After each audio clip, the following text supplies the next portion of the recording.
So, I want to welcome everybody to our Babe Talk number 4, right? Yes, better be. And we're going to be talking about a topic that's really incredibly important, and there's more awareness happening around it, but the more the better, because it can really get in the way of mama's good intentions of having a good breastfeeding bond and relationship and connection with their little babies. So we're going to talk about a condition called tongue tie.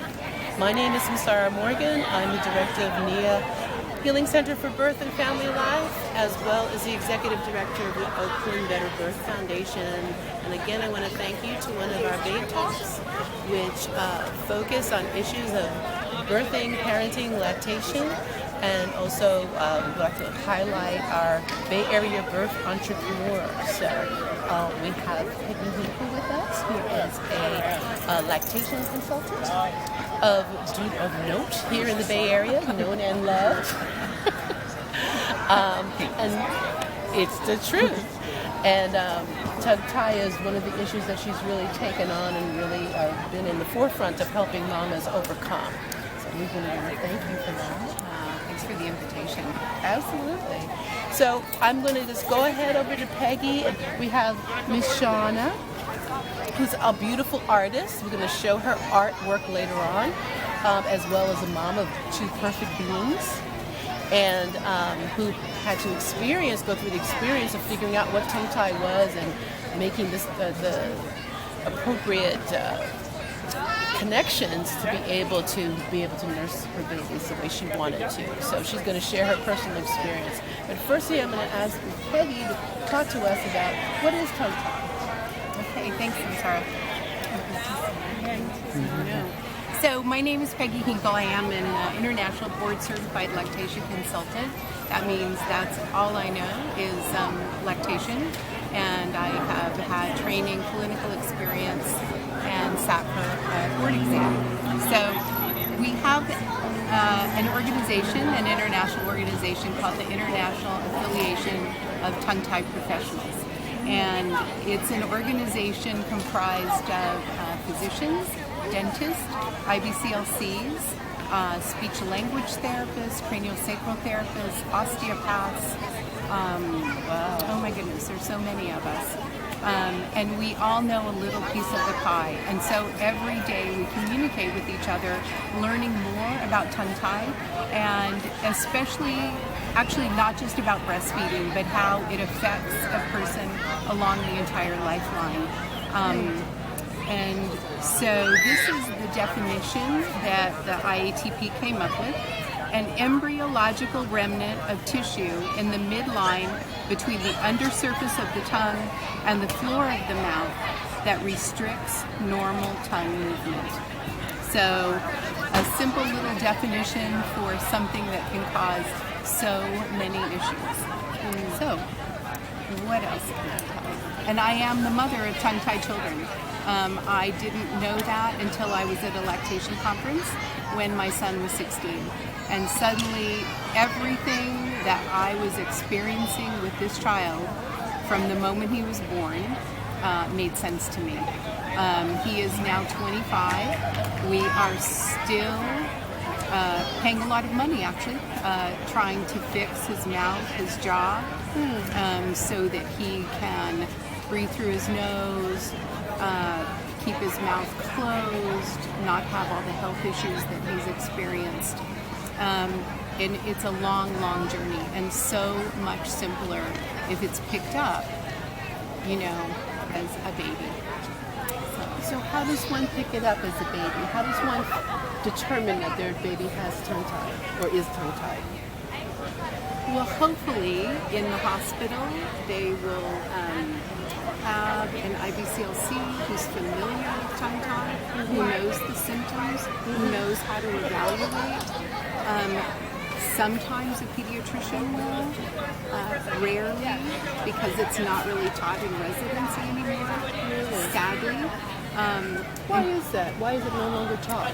I think it's one of those things that fell out of favor until about 1960. babies were routinely assessed in the nursery, and the GP was in charge of mom and baby. And the GP came along and he noticed that there was a restricted tongue. He opened up, actually, the circumcision kit that had the director to hold up the tongue and the scissors to clip the tongue, and he would clip it. And, you know, that was way before informed consent. We trusted our GP, and he took care of mom and baby. And in about 1960, obstetricians came along, pediatricians came along, and formula companies came into the hospital. And that, you know, series of events led to bottle feeding, and everybody started to think formula was as good as breast milk. Bottle feeding, of course not. Bottle feeding was just fine. And the wisdom was lost. The wisdom was lost. And then when women started to breastfeed in greater numbers again in the 70s and experienced problems, no one knew why. You know, we've lost so much wisdom, as you know, in so many areas of birth in this country. So that's a short little explanation, and it's a long, hard fight to find our way back. Absolutely. So if you're a mama and you have a breastfeeding consultant who is not aware of tongue-tie, or midwives, because midwives might not be aware of it also. Right. Definitely. If that's the case, what would it be like to have a tongue-tie baby? So you don't have that diagnosis. What's your life like if you have a tongue-tie baby? So in the hospital often, mom will have cracked or bleeding nipples. Baby will lose too much weight very quickly. Get supplemented with formula. Mom will have to start pumping to increase her supply, and it starts that ball rolling. That really difficult life. Sometimes cracked and bleeding nipples can happen in the hospital if a mama has had a long epidural and she's full of a lot of fluid, and then it's really difficult for the baby, you know, to get a good latch, and that baby may cause damage. But generally, cracked bleeding nipples right away, big weight loss, you know, that 10% in the first couple of days. Those are always immediate red flags for me. Like, something is wrong. We should look in that baby's mouth. Is it the kind of thing that a baby can outgrow? Can you outgrow being tongue-tied? No, you do not outgrow being tongue-tied. What happens is the floor of the mouth gets a little stretchier as we age, but compensations are made. So these compensations look like what? Mouth breathing, snoring, and not just compensations, but difficulties with solids. Some babies will even have difficulties bottle feeding, speech problems, dental decay, because we all need to be able to clean our teeth with our tongue. And, you know, when we don't have that mobility, you know, food gets trapped. And so we have dental decay. Cavities, a lot. There will be migraines. It's fascinating to me how many issues there are later in life, you know, as we go along, that are attributed to tongue-tie. And how we're finding a lot of those things out is parents, once they realize that their babies are tongue-tied, they start looking at themselves and realize that, and there's enough information online now, that they too are tongue-tied. They'll have a release done, and then all of a sudden, the TMJ is resolved, the migraines have resolved, the chronic neck and shoulder tension is resolved, sinus infections, you know, people with chronic sinus issues. Yeah, it's fascinating. So there's a hereditary factor? There is a hereditary factor, it seems. You know, most tongue-tied babies will have a sibling or a parent who's tongue-tied. But we do wonder if just the world is so polluted now, and epigenetically, what are we doing to our bodies? You know, with all the pesticides and GMOs and all the things that, you know, surround us now. So it could be a genetic shift that causes an anomaly. Right. But you know, triggers. Yeah, right. But it's not new. This is not new. It's written about in the Bible. Yeah. The Chinese have been, you know, doing phrenology. Right? I don't remember. Yeah. The Chinese have been doing phrenologies, you know, since, 1500 BC. It's written about in midwifery textbooks of the 1600s. About that. Yeah. With midwives would just kind of snip it with their fingers, with their fingernails. Right. But there are also, even in the midwifery textbooks, there's the same looking groove director that's used today to hold up the tongue, the scissors. I have pictures if you want to see. Would you like to see right now? Okay. Well, in that folder is... And this is actually from a talk that Dr. Nancy White, who's a neonatologist at UC San Diego, gave. So you can see, do I hold it up or what do we do? So you can see, here are the instruments, the group director to hold up the tongue, just like that. You can see the scissors. This is from, I think, the 1600s. It's a picture of it being done. Wow. Yeah. So is it not painful new. For the little one? I'm sure that it's painful. Yeah. Although for the first few months, there's less, you know, blood flow under the tongue, and so less painful. But it's better than struggling to eat and having those issues as they So stressful. Yeah. And of course, you know, we have pain medication. You know, it can be used. So Topical? right, you can use like the natural Highlands teething, natural Orajel. There's arnica, homeopathy. Some people use Tylenol. So exactly, the baby doesn't have to struggle to eat, and moms don't suffer. You know, that's Because tongue-tied babies, nursing them is very painful. Yes? you know, most often it is painful for mom. Sometimes it is not. I did not have pain. That wasn't one of my symptoms. Interesting. I had a very underweight child. I had a very even worse. colicky child. Yeah, I had a, you know, frequent waking child. I had a child who could only eat yogurt because he would gag. So, I don't know. Did you have pain? Was that one of your symptoms? Yeah, I had excruciating pain. Yeah. I know some women who have had it to the extent of where it's, I mean, they're just, you could just look at their breasts and you can see that it is excruciating. And that's when the introduction of breast shields often happens, which actually I know for some can be a lifesaver. Nipple shields, yeah. Nipple shield. Can be a lifesaver. And it's true. So, I was hoping you could say something about lip tie Okay. before I go into my story. Okay, so lip tie is certainly much less recognized.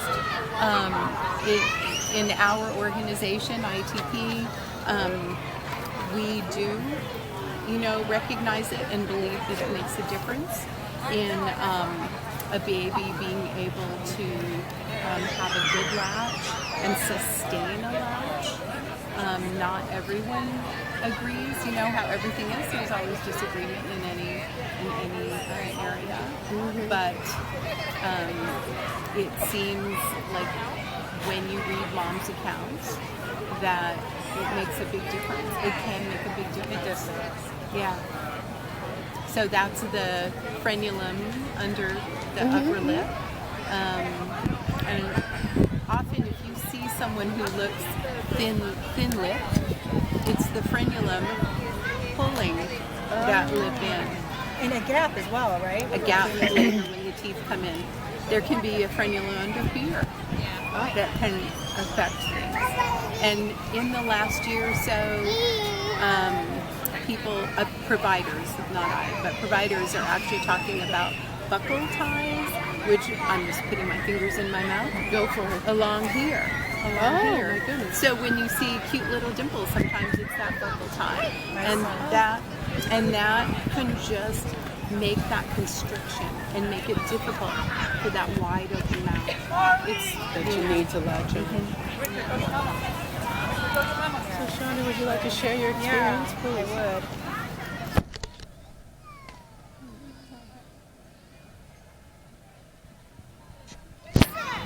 So I have two children, a 4-year-old and a 2-year-old.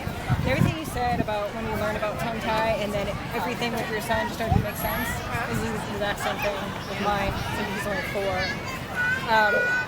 When he was born, breastfeeding initially was very painful. I had, cracked nipples, and I didn't get engorged, I didn't get any infections or anything, but it was very painful. In his first appointment when he was a week old, the pediatrician said that he was tongue-tied, and we were like, what? What's tongue-tie? And so she explained it and got out her scissors and snipped it, and that was the last I really ever heard or learned about tongue-tie. It was pretty quick and easy procedure. He cried for a minute and then latched on and calmed down pretty quickly. Nursing him pretty much always hurt, though, and I didn't learn exactly why until after I had my second baby. And when she was born, one of the first things that I wanted to make sure that our midwives did was to check her mouth, see if she was tongue-tied, and they didn't see any ties. So, the day of her birth, so I didn't think anything of it. My milk came in right away. I was still breastfeeding my son, who was just over 2 years old, 2 and 4 months. And then starting to nurse her was instantly painful, and I was really surprised. Through all my son's breastfeeding, I was just thought that I was sensitive. I had sensitive nipples, and so I kind of thought that with her too. And I even got some of the cracked, nipples, and I guess I'm just really sensitive. And didn't think about the tongue tie. I hadn't learned any more about it since my son, was clipped. So, but the first week, her weight gain was okay. About the second and third week, her weight gain was really slow. But we weren't, my midwives, overly concerned yet because she was having wet diapers. She wasn't overly lethargic. She wasn't pooping, but that's not always a huge concern with newborns because they tend to use, just absorb all the nutrients. And so it wasn't a huge concern yet, though. My midwife had thought maybe get some donated breast milk, and I was like, I'm not ready to go there. Let's not do that. And I'm really glad that I didn't at that time because it would have just prolonged this whole process. Yeah. So when she was, a month old, still really slow weight gain, but still, by the time she was a month old, she was smiling and, giggling. And what we thought was that maybe she was petite. Or she is petite, sorry, she was born petite, perfectly healthy, just petite, and that she was burning all of her calories breastfeeding, and so we just needed to get her a little bit bigger, put a little more meat on her bones, and then she would breastfeed normally. So when she was about a month old, my midwives had me pump, and then I put it in a syringe so we could see how much she was getting, so she'd get the, the amount of ounces that we needed to have, and I did that for a week, I think, or 2 weeks maybe, and her weight gain was going up, and it was good enough. It was good. And so I stopped weighing her every single day, and I was like, all right, cool, we're just going to continue breastfeeding. That was the problem. She just needed to get a little bigger. And so when we went back to her for her 3rd month well baby visit, they weighed her, and the amount that she gained in a month, she should have gained in a week. And so then finally, and then brought in the lactation consultant they have on staff, and she confirmed that she was tongue-tied. And I was heartbroken. How could it have gone on so long without it being, caught and everything? And, the bottom line is I have no one to blame but myself. I know how you feel about that. I know. It's okay. Anyway, so when the